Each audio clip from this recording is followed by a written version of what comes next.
नमस्कार मित्रांनो, आज आपण भेट देत आहोत सांगली जिल्ह्यातील वाळवा तालुक्यातील नरसिंहपूर म्हणजेच कोळे या गावी असलेल्या ज्वाला नरसिंह मंदिराला.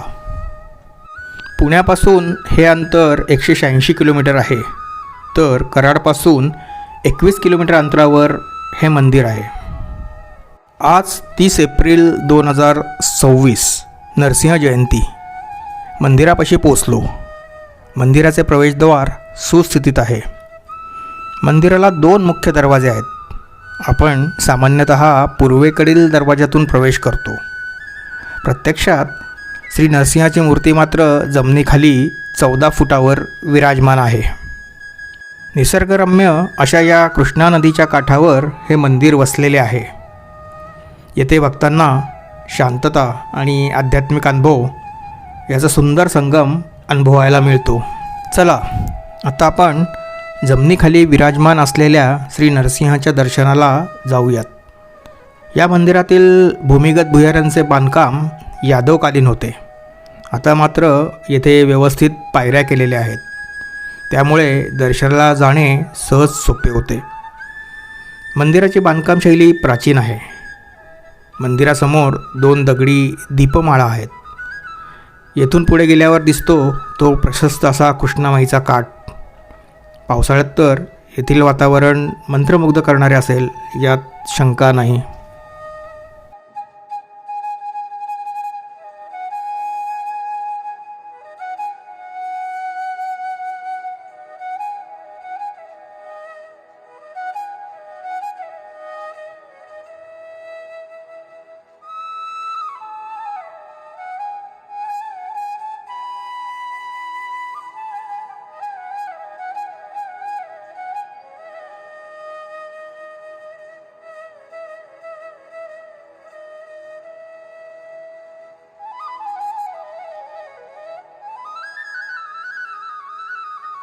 मंदिराच्या गाभाऱ्यात पोचलो. आज नरसिंह जयंती होती. मूर्तीची विधिवत पूजा झालेली होती. गाभारा आकाराने छोटा आहे. जेमतेम 4-5 जण उभे राहून दर्शन घेतील एवढीच जागा आहे. मूर्तीचे दर्शन घेतले, परंतु संपूर्ण मूर्ती बघण्याचा योग काही आला नाही.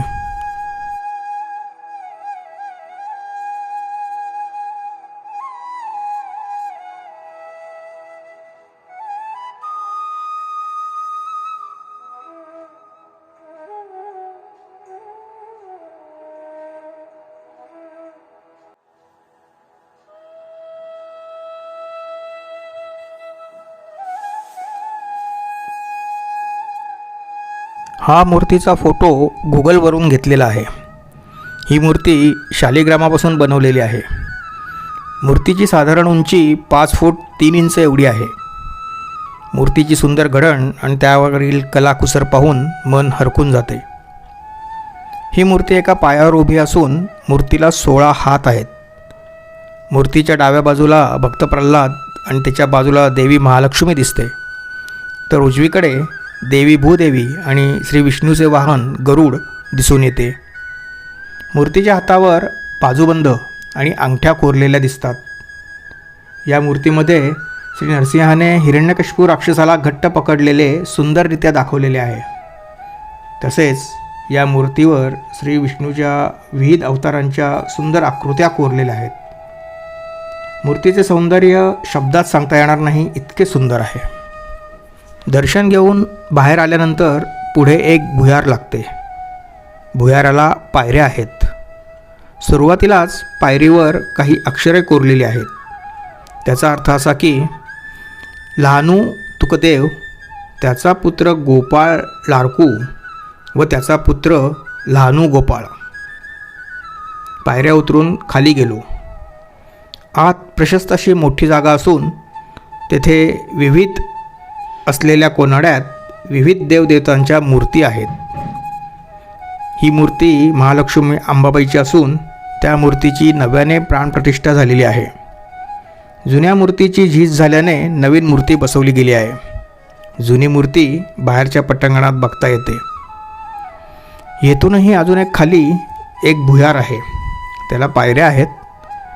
परंतु अंधार आणि साचलेले पाणी याचा अंदाज नसल्यामुळे पुढे गेलो नाही.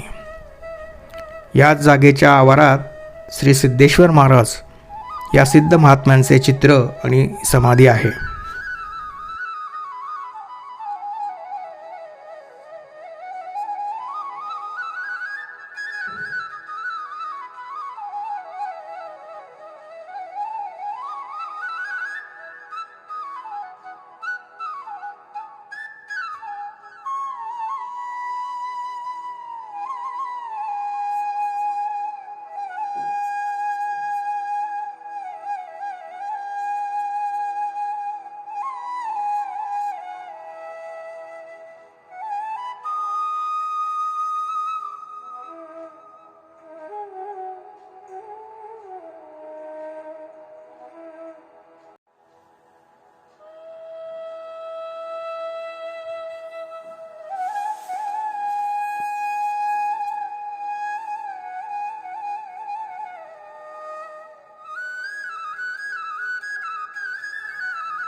तर असे हे श्री लक्ष्मी नरसिंह मंदिर एकदा तरी जरूर पाहावे. हे भूमिगत मंदिर असल्यामुळे खूप आगळेवेगळे आणि पाहण्यासारखे आहे.